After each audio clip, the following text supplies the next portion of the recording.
just hanging out, gonna do some Kali. I'm still following up a request. Jim asked to do some like Panatukan at home. Oh, sweet. What can you do? Cool stuff. So we're obviously going to do it together, but you can do all this on the bag. And if you have a relationship to the weaponry base, the tool base of Kali, this makes a lot more sense. But you need to be able to go in between the two, and that'll help you figure it out. So there's another combination we can do it in the Zoom classes as well as online, and that's what's called tres personas. And tres personas is a straight line tick, and then a backhand and a forehand. So 1, 2, 3. But you could go like straight line and tick, forehand and backhand. It doesn't matter. So how does this relate to boxing? What's your first straight in boxing? Is just a jab. So an easy drill that we can do is just work this off like a jab exchange. But eventually, just think about like 2 counts in boxing, like double jab, high-low jab, low-high jab, jab, hook, jab, uppercut. This is the same concept. It's just whether you're trying to do something a little more counteroffensive or you're just punching, right? So if we start, we're just going to jab back and forth. 1, 2, 3. Then I might start, right? 1, 2. So on the third beat, you can insert any one of these. So I can go like jab, backhand. And notice my backhand is not necessarily a kick. It can be a shove too, which is a lot of times even more productive. Okay, it could be jab, and then we call it what we call redondo, is I'm going to open it to come on this side, right? And there's no difference in that to me than going like jab, uppercut. It's still 2 motions, right?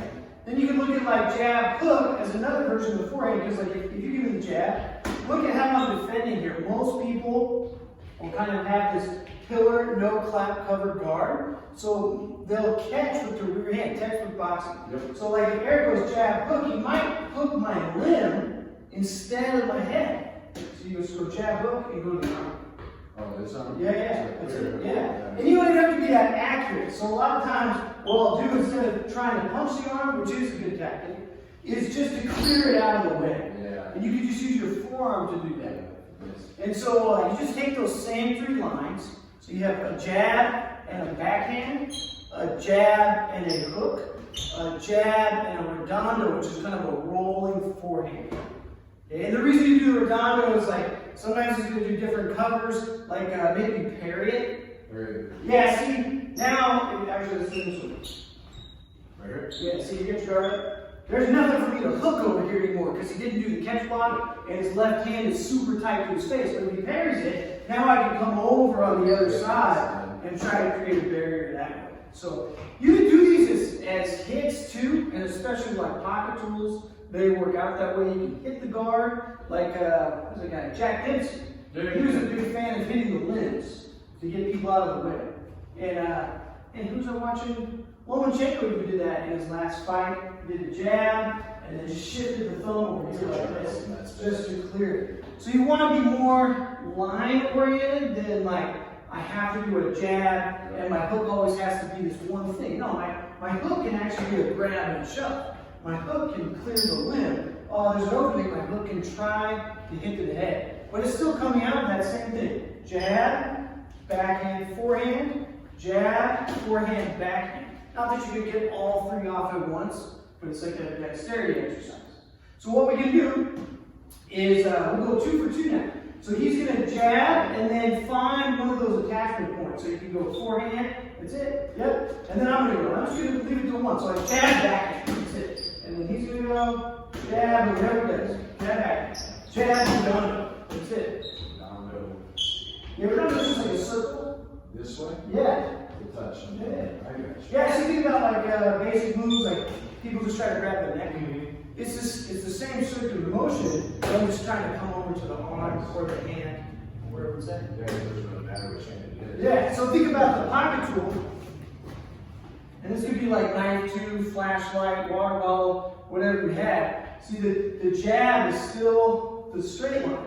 But backhand to the limb might do something, hook to the limb might do something. I might come around and redondo this way. See that? And so you got to be able to mingle the weaponry with it, but don't take your weaponry out of the boxing, because that's the first thing people do is they go, this is the Kali, it's in a box over here. It doesn't affect my like pugilism, and that's a misnomer because all of our modern pugilism, a lot of it, Comes from Filipino culture. That's it. Like even the stance, right?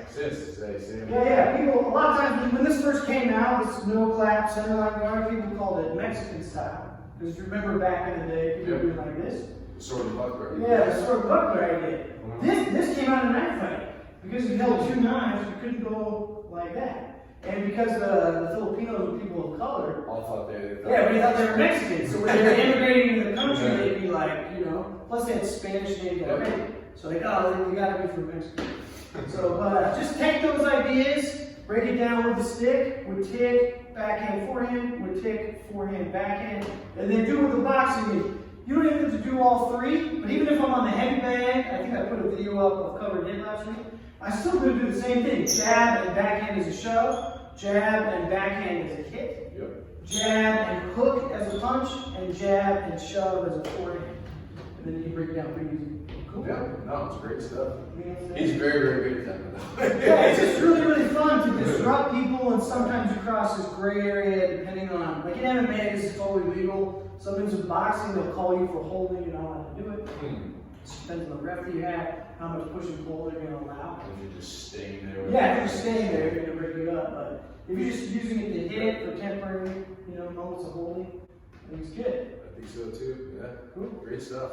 Alright guys, thanks for watching. Really appreciate you. Sorry we're out of order. I had a little respiratory cold this week, so we didn't get together and train. And so I dropped the jiu-jitsu video on Monday, and now we're doing Kali on Wednesday. Next week, we'll be back on track. Alright, Warriors, we'll check you later. Warriors out.